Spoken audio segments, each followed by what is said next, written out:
Hello everybody. ఈరోజు పురాతన తవ్వకాల్లో ఇల్లు సర్దుతూ ఉంటే ఒక మంచి కలెక్షన్ దొరికిందనమాట. ఈ ఫోన్ నుంచి స్టార్ట్ చేస్తే black and white screen phones అనమాట ఇవి రెండు. తర్వాత గ్రీన్ స్క్రీన్ మీద ఫోన్ వచ్చింది. వీటిలో స్నేక్స్ గేమ్ సూపర్ గా ఆడుకునే వాళ్ళము. ఆ తర్వాత కలర్ స్క్రీన్ విత్ బటన్స్ వచ్చింది. తర్వాత కొంచెం పెద్ద స్క్రీన్ లో కలర్ స్క్రీన్ అండ్ దీనికంటే దీంట్లో స్మార్ట్ ఫీచర్స్ కొంచెం ఎక్కువ వచ్చాయి. ఆ తర్వాత ఫస్ట్ టచ్ స్క్రీన్, నేను కొనుక్కున్న ఫస్ట్ టచ్ స్క్రీన్ ఫోన్ ఇది.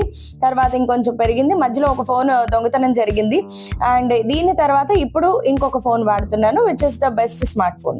ఇవన్నీ కాకుండా, ఈ స్మార్ట్ ఫోన్స్ అన్ని కాకుండా ఇది ఎంతమంది ఐడెంటిఫై చేశారు, దీనిని సూపర్ గా యూజ్ చేసుకునే వాళ్ళము. సో వైఫై వచ్చిన కొత్తల్లో అనమాట ఇలాంటివి చాలా బాగా ఎక్కువగా ఉండేవి. బట్ ఇది ఎంతమంది యూజ్ చేశారు, అసలు ఇది ఏంటి, ఎవరైనా చెప్పగలరేమో కమెంట్స్ లో చూద్దాము. ఇది ఒకనొక టైంలో చాలా చాలా ఫేమస్ అనమాట. సో ఇది ఏంటి ఎవరైనా చెప్పగలరా, కమెంట్స్ లో చూద్దాం.